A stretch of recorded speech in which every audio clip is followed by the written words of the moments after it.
ہم اپنا آج کا سبق شروع کرتے ہیں۔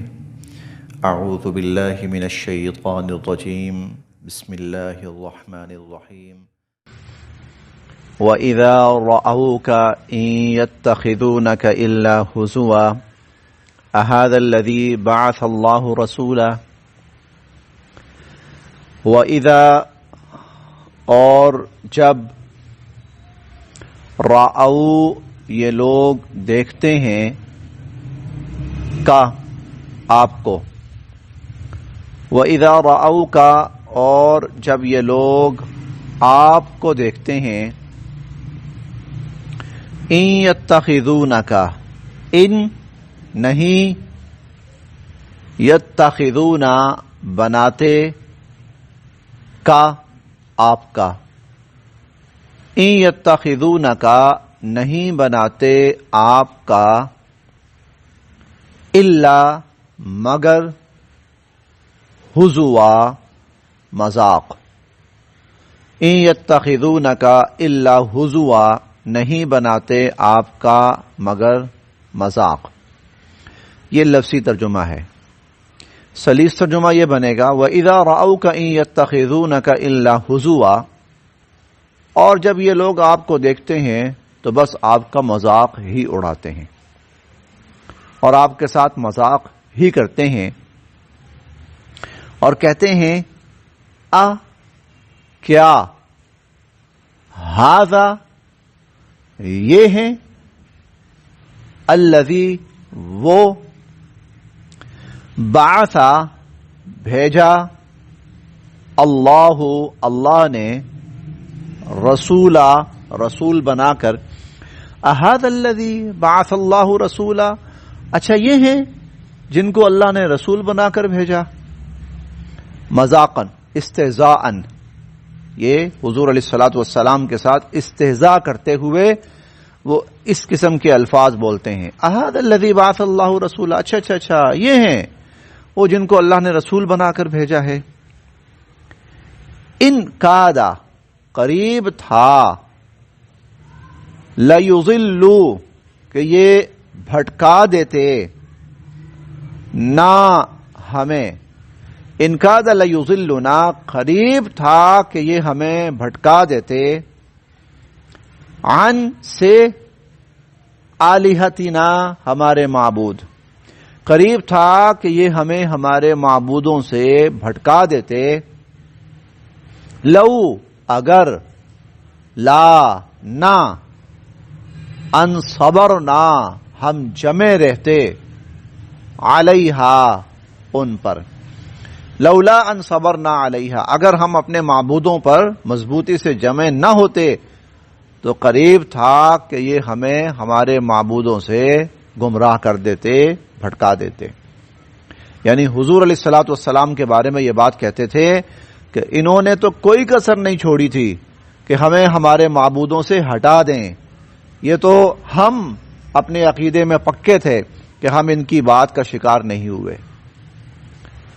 وسوف، اب یہ اللہ تعالیٰ فرما رہے ہیں آگے سے، یہاں تک کفار کا قول تھا، آگے اللہ تعالیٰ فرما رہے ہیں وسوف بہت جلد، یعلمون یہ جان لیں گے، وسوف یعلمون اور بہت جلد یہ جان لیں گے، حین جب، یرون یہ دیکھیں گے، العذاب عذاب کو، جب یہ عذاب کو دیکھیں گے تو یہ جان لیں گے، من کون، اضل سبیلا راستے سے بھٹکا ہوا ہے، کون گمراہ ہے، کون بھٹکا ہوا ہے، یہ بہت جلد جان لیں گے۔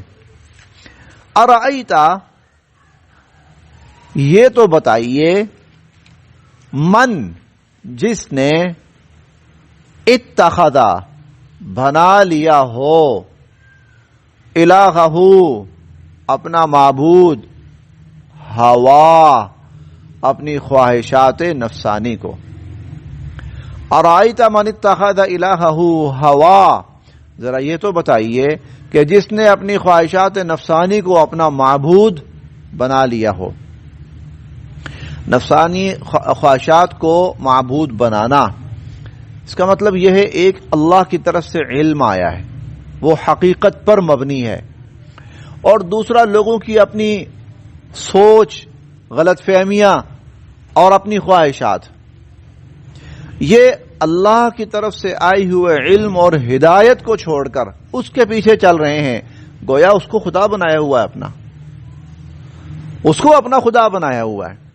خواہشات جس طرف لے کے چل رہی ہیں، یہ اس طرف خواہشات کے پیچھے چل رہے ہیں. ان کا دل کرتا ہے کہ ہم اپنے معبودوں کی عبادت کریں. اللہ نہیں کہتے، علم نہیں کہتا، نبی نہیں کہتے، رسول نہیں کہتے، کتابیں نہیں کہتی، ان کا دل کہتا ہے. ان کا کتابیں تو اس کو بالکل، قرآن کریم نے بار بار چیلنج کیا، ارے بھائی تم جس غلط راستے پر ہو، کوئی دلیل ہے تمہارے پاس؟ کوئی کتاب ہو تمہارے پاس جو آسمان سے اتری ہو اور اس میں لکھا ہو کہ جی ہاں اللہ کو چھوڑ کر جو جو طریقے تم اختیار کر رہے ہو وہ ٹھیک ہے؟ کوئی کتاب ہے؟ کوئی دلیل ہے؟ کوئی ایسا شخص دنیا میں جس کو اللہ نے ہدایت سے نوازا ہو وہی تمہاری تائید کر دے؟ کوئی دلیل تو لاؤ نا، کوئی کتاب لاؤ، کوئی کسی مذہب کی تعلیم تو لاؤ. نہیں. پھر کیا ہے؟ ہم باپ دادا کو دیکھتے آئے ہیں اور ہمارا دل اس پر جمع ہوا ہے، اب ہمارا دل کرتا ہے ہم یہی کریں. تو اپنے دل کے پیچھے چل رہے ہو، اپنی خواہشات کے پیچھے چل رہے ہو. تو تم نے تو اپنا معبود اپنی خواہشات کو بنا لیا. تمہاری خواہش کہتی ہے اس کے سامنے جھکو، جھک جاتے ہو.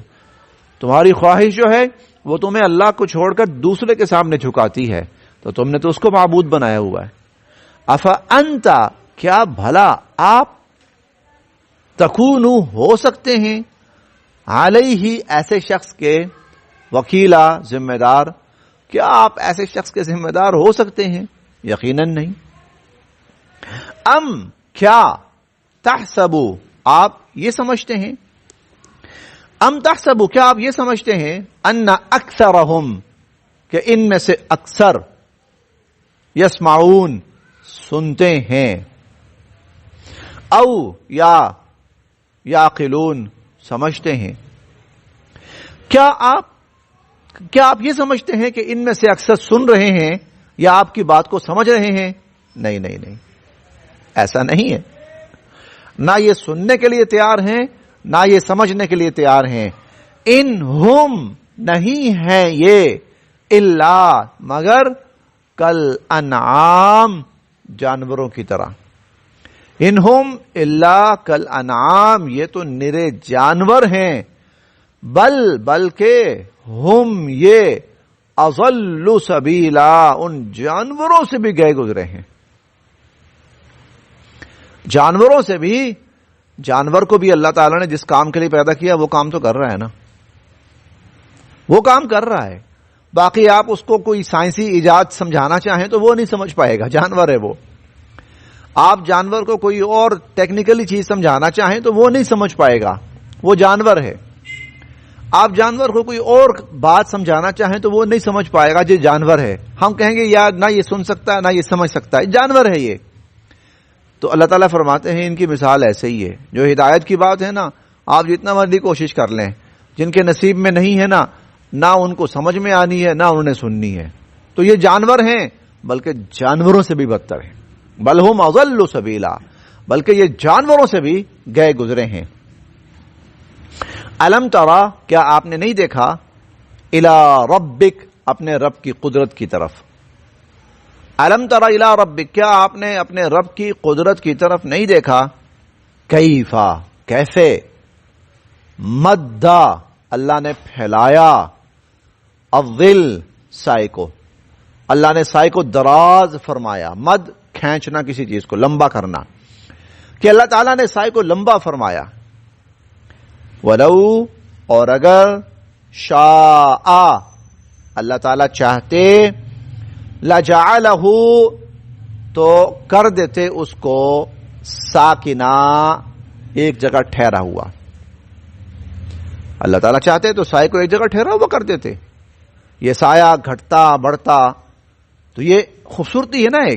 ایک وقت ہے سایہ کم ہے، پھر بڑھ رہا ہے، پھر بڑھ رہا ہے، پھر بڑھ رہا ہے، پھر گھٹ رہا ہے، پھر گھٹ رہا ہے، پھر گھٹ رہا ہے، پھر بڑھ رہا ہے، پھر بڑھ رہا ہے، پھر بڑھ رہا ہے. تو یہ قدرت کی ایک عجیب شان ہے اور قدرت کی نشانی ہے، اور انسان کے لیے اس کے اندر خوبصورتی ہے.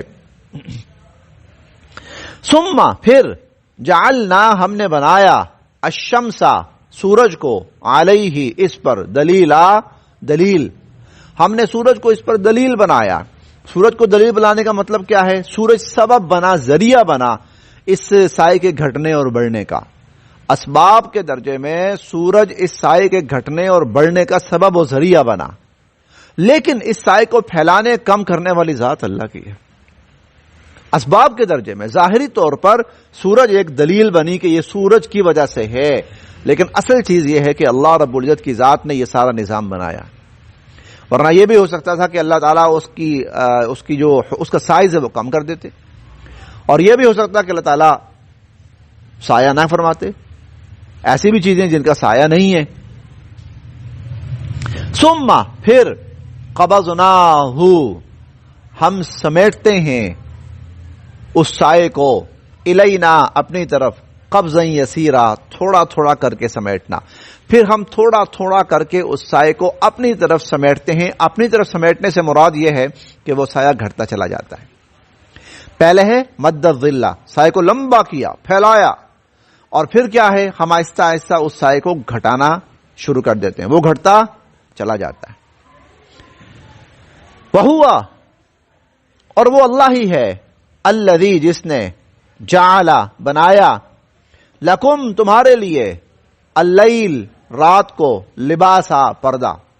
اللہ نے رات کو تمہارے لیے پردہ بنایا. ہر چیز چھپ جاتی ہے اس کے اندر. رات ہر چیز کو چھپا دیتی ہے، رات ہر چیز کے اوپر پردہ ڈال دیتی ہے. والنوم اور رات اور نیند کو سباتا آرام کا ذریعہ، سکون کا ذریعہ. وجعل اور بنایا النہار دن کو نشورا دوبارہ اٹھ جانے کا ذریعہ، دوبارہ اٹھنے کا. نشور ویسے تو یہ لفظ اس کے بارے میں بھی آتا ہے مرنے کے بعد زندہ ہونے کے بارے میں بھی. قبروں سے انسان اٹھتا ہے، تو جس طرح وہ اٹھنا ہے نا، اسی طرح اللہ تعالیٰ روزانہ انسان کو دن میں اٹھاتے ہیں. یہ گویا ایسا ہی ہے جیسے موت سے اٹھانا ہے. یہ ایسا ہی ہے جیسے موت سے اٹھانا. اسی لیے ہم جب صبح اٹھتے ہیں نا تو جو دعا سکھائی گئی ہے وہ کیا ہے؟ الحمدللہ الذی احیانا بعد ما اماتنا. شکر ہے اس اللہ کا جس نے ہمیں موت دی اور موت دینے کے بعد پھر ہمیں زندہ کیا. اور آگے وَإِلَيْهِ النُّشُورُ، اور قیامت والے دن اسی طرح اس نے ہمیں اٹھانا ہے. تو وَجَعَلَ النَّهَارَ نُشُورًا، اور دن کو ہم نے پھر ایک طرح سے جی اٹھنے کا ذریعہ بنایا. وَهُوَ اور وہ اللہ ہی ہے الذی جس نے ارسلا بھیجا الریاح ہواؤں کو بشرن خوشخبری بنا کر بین یدئی پہلے رحمتی ہی اپنی رحمت کے نازل کرنے کے. رحمت نازل کرنے سے پہلے ہواؤں کو خوشخبری والی بنا کر بھیجا. پہلے بادل آتے ہیں، ہوائیں چلتی ہیں، یہ ہوائیں خوشخبری ہوتی ہے. کیا؟ رحمت آ رہی ہے، بارش، رحمت آ رہی ہے، بارش آ رہی ہے.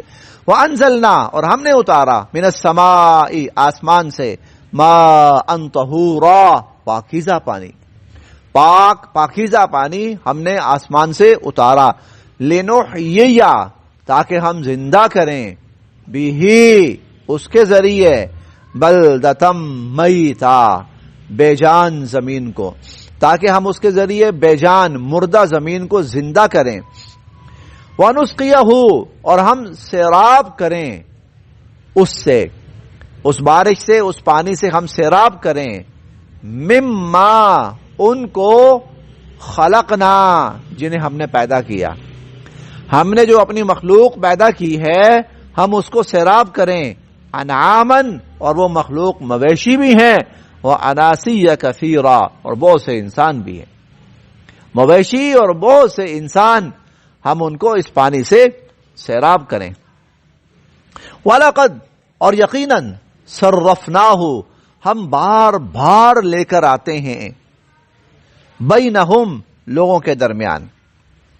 وَلَقَدْ صَرَّفْنَاهُ بَيْنَهُمْ ہم اپنی ان قدرت کی نشانیوں کو بار بار لوگوں کے درمیان لے کے آتے ہیں.